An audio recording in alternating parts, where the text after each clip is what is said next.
Profession entrepreneur a été rendue possible grâce à la collaboration du Centre financier aux entreprises de la capitale, Emploi Québec, le Centre local de développement de la Côte-de-Beaupré, la SADC de Charlevoix, Côte-de-Beaupré, Île-d'Orléans et des Carrefours Jeunesse Emploi de Montmorency et Charlevoix, Côte-de-Beaupré. Le Centre local de développement de la Côte-de-Beaupré, ce sont des professionnels près de vous et de vos besoins. Une équipe qui peut vous accompagner tout au long de votre projet d'affaires et vous offrir des services d'appui technique et financier adaptés. Que ce soit pour un projet d'entreprise ou d'expansion, vous avez besoin d'un partenaire pour vos projets d'affaires, le Centre local de développement, un incontournable sur la Côte-de-Beaupré. La SADC contribue depuis maintenant plus de 12 ans à vos projets d'entreprise. Pour ces services financiers et d'aide-conseil adaptés à vos besoins, faites appel à notre équipe de professionnels dévoués au déploiement de votre collectivité. Parce que nos entreprises sont porteuses d'avenir pour notre région, nous sommes fiers de supporter leur développement.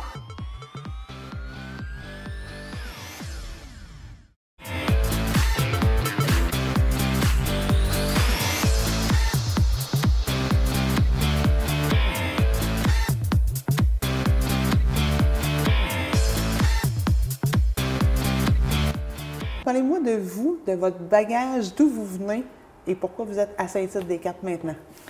C'est un parcours assez lent parce que j'ai habité Montréal pendant 40 quelques années. J'ai une formation en mathématiques, j'ai aucune formation en agriculture ni en alimentation. C'est un accident de parcours, j'ai acheté la terre ici. Je suis tombée en amour avec mon frère puis mon copain.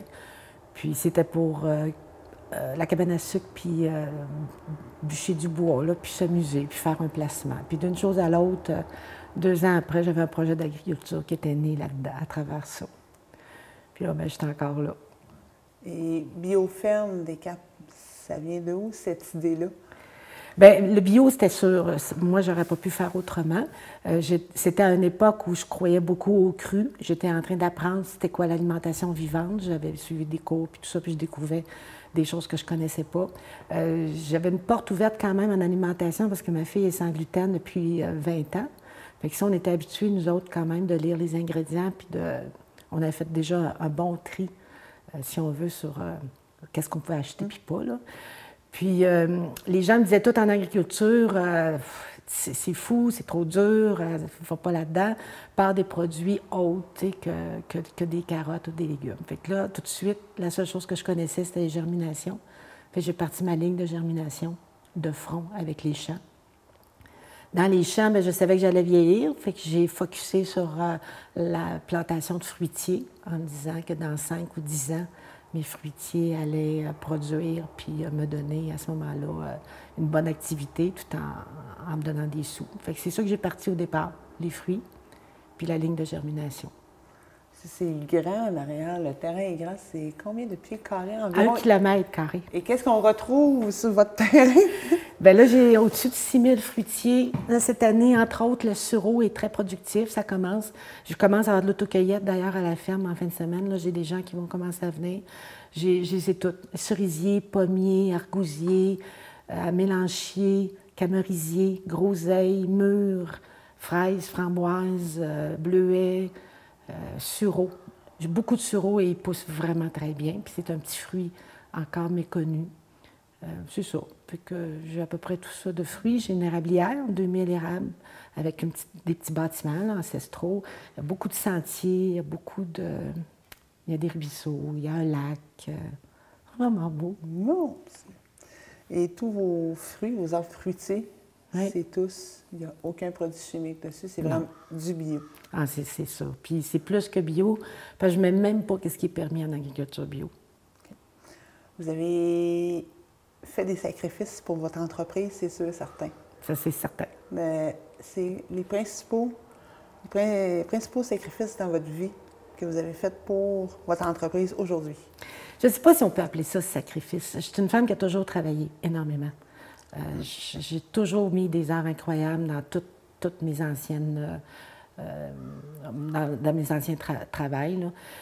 C'est d'espèces de croyances, puis de ne pas savoir qu'est-ce qui va arriver au bout. Quand tu as un job, tu le sais. Tu connais ton salaire, tu connais tes conditions de travail, puis si tu mets toute ton énergie, bien, en principe, ça va bien.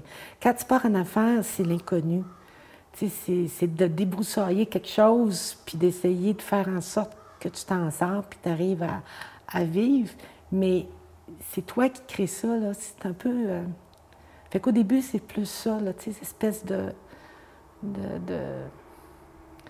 croyance. Il faut que tu y crois, il faut que tu persévères. C'est le 5 ans que vous l'avez parti, votre entreprise en tant que telle. On n'entendait pas beaucoup parler tant que ça. Et même aujourd'hui, le bio n'est pas un marché, gros marché, tant que ça. Non. Et pourquoi vous avez concentré vos efforts dans le bio? Vous croyez aux produits bio? Ah, c'est sûr. Je ne pouvais pas m'en aller dans les légumes, personnellement, sans offrir à manger. Moi, j'aime manger. J'adore manger. Puis quand tu as à manger, bien, je veux que ce soit bon pour la santé. Fait que c'était inévitable d'aller dans le bio, comme j'ai éliminé pas mal de sucre, ou en tout cas, je ne prends pas des mauvais gras, puis j'essaie de faire des produits qui sont vraiment santé. C'est sûr que je suis pointue, puis que c'est pas la majorité du monde qui vont acheter mes produits, ni qui vont les aimer. Mais j'y crois, puis je rêve qu'un jour, on va retrouver la germination dans les sandwichs des enfants dans la boîte à lunch. J'y crois vraiment. J'aimerais vraiment ça, qu'il y ait un minimum. C'est des produits tellement bons. On parle que le bio, il n'y a pas de pesticides, il n'y a pas de produits chimiques, il n'y a pas rien, absolument rien. Comment faites-vous pour avoir des beaux et des bons produits comme ça? C'est-tu facile en tant que tel de faire du bio? Moi, la réponse, c'est sûr que ça va être oui, mais je ne peux pas vraiment comparer non plus. Je n'ai pas été non plus dans l'agriculture traditionnelle, puis je ne suis pas quelqu'un qui a beaucoup d'expérience. Moi, je trouve que je produis beaucoup, puis je trouve que mes légumes sont beaux, puis que c'est correct, là. C'est sûr qu'il y a des fois que je sacrifie des choses. Quand il y a une infestation, ben je laisse tomber, puis ça ne me fatigue pas de laisser tomber. Je ne me battrai pas avec les bébites, là. Mais tu vois, là, j'ai planté un champ, 1 hectare, un nouveau champ, puis il n'y a rien. Les 2-3 premières années, d'habitude, de toute façon, il n'y a rien. Ça prend, on dirait, un certain temps avant que... Fait que si tu en as grand comme moi, puis tu fais une bonne rotation, bien déjà, tu n'as pas tant de problèmes que ça. Je pense que les problèmes, c'est plus quand les gens cultivent toujours à la même place, puis que là, les bébites à un moment donné s'installent, puis là, bien, ça se répète, là. Vous, votre entreprise en tant que telle, c'est tout ce qui s'appelle germination, principalement. Oui, principalement, oui. Pouvez-vous m'en parler un petit peu plus longuement? OK, la germination, c'est le principe de prendre une graine. Toutes les graines se germent. Parce que toutes les graines, avant de pousser, si tu la plantes dans le champ, elle va germer. Fait qu'on comprend que toutes les graines sont possibles. Fait qu'on parle de trèfle, luzerne, radis, canola, fenugrec, toutes les lentilles, les pois verts. C'est illimité. Fait que là, tu prends ta graine qui est sec, puis tu la fais tremper dans l'eau toute la nuit. Puis le matin, on rince, puis on rince 2 fois par jour. Puis on s'organise pour que ça s'égoutte, puis que l'air circule, pour pas qu'il y ait de moisissure. Bon, c'est aussi simple que ça, là, la base de la germination. Au bout de 2 jours à 7 jours, dépendamment de la graine, c'est comestible. Tu sais, tu peux la manger, puis c'est très bon. Tu manges toute la graine. Le principe qu'on dit, c'est que dans la graine, il y a ce qu'il faut pour faire pousser la plante et le légume à la fin. Fait qu'en principe, la graine, elle est plus nutritive que le légume qu'on produit à la fin de la production. Puis à mesure qu'elle produit sa plante, à mesure qu'elle produit son légume, bien, elle transfère à la plante des énergies puis des valeurs nutritives. Là, Fait que pour moi, puis j'y crois vraiment, je pense que c'est l'ultime source de vitamines, de fer, de calcium, de tout ce qu'on veut, qui est disponible à l'année, qui vient répondre à nous autres, les gens du Québec, qui on ne peut pas avoir de champ l'hiver, une nourriture qui est locale, qui est santé, et abordable et disponible. Ça répond vraiment à toutes les avenues qu'on veut, là, tu sais, si on veut. Puis c'est pas quelque chose qui a été inventé, c'est quelque chose qui existe depuis des siècles, c'est juste qu'on a arrêté de le faire. On a arrêté de se passer l'information de génération à génération. Vous êtes écossaire. Oui. La certification Écossaire Canada. Oui. Qu'est-ce qu'est avoir cette certification-là? Bien, avoir cette certification-là, ça garantit aux gens que je produis selon les normes du gouvernement du Québec, là, présentement, là, même si, en tout cas, il y a des normes canadiennes. C'est pas juste dire, je travaille comme mon grand-père ou comme dans le bon vieux temps. Dans le bon vieux temps, ils prenaient des produits qui n'étaient pas corrects, là. Ils ne savaient pas. La seule différence, c'est ça. C'est que ça vient garantir aux gens que tout ce que je fais est conforme. Des fois, on peut le faire, tu sais, on pense qu'on est bio, on pense qu'on est correct, puis on utilise un produit qui ne l'est pas, puis on ne le sait pas, tu sais. Tandis qu'Écossaire, lui, il s'organise pour nous dire, il fouille dans notre facture, dans nos achats, il fouille dans les bâtiments, il regarde, ils nous font parler, ils expliquent comment qu'on fait, qu'est-ce qu'on fait, puis c'est ça. Si projet d'expansion, est-ce que vous pensez soit d'agrandir la ferme, de penser à développer autre chose pour la prochaine année? Bien là, pour la prochaine année, je suis en train de déménager ma petite sœur, qui est à Saint-Joachim, à Saint-Tite. J'essaie de terminer la maison ici, finir de peinturer, la manger pour recevoir les gens, puis faire des activités dans la maison aussi.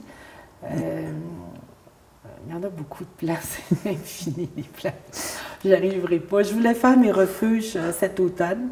Je voulais faire 4-5 petites places là, dans le bois pour que les gens puissent venir faire du camping sauvage en hiver. Je ne sais pas si je vais y arriver. On verra dépendamment du nombre de bénévoles qui viennent travailler à la ferme. C'est ça. Mais anyway, on a mis tout ça sur un plan, puis on espère d'ici 5 ans que tout soit fait, là. On va y aller. Si vous avez un conseil à donner à quelqu'un, quelqu'un qui veut partir son entreprise, qu'est-ce que vous lui dites? Persévérance. Persévérance et persévérance. Si on croit vraiment à notre produit, moi je pense, si on en mange, là, si on a envie, je pense qu'à ce moment-là, c'est inévitable que ça va passer. Là. Mais des fois, ça ne passe pas nécessairement comme on l'a prévu, ni dans le même chemin. Il ne faut pas avoir peur de s'analyser, de se critiquer, de s'évaluer, mais de surtout persévérer. Et où on peut venir vous voir? À la ferme! Elle est où, la ferme? À Saint-Tite-des-Caps, oui. L'avenue de la Montagne. De la 138, c'est facile, on annonce le collège Saint-Alphonse, ou en tout cas tout de suite après la pancarte là, du collège, c'est la même rue que le collège. L'avenue de la Montagne, c'est l'ancienne 138. Fait que dès qu'on... Elle me sert de bretelle, finalement, pour moi, parce que dès qu'on prend la bretelle de l'avenue de la Montagne, on est en pleine face de la ferme. C'est super facile. Parfait. Je vous remercie beaucoup. De rien. C'est très gentil, Mme Bouchard. On a appris un petit peu plus aujourd'hui. Manger des germinations.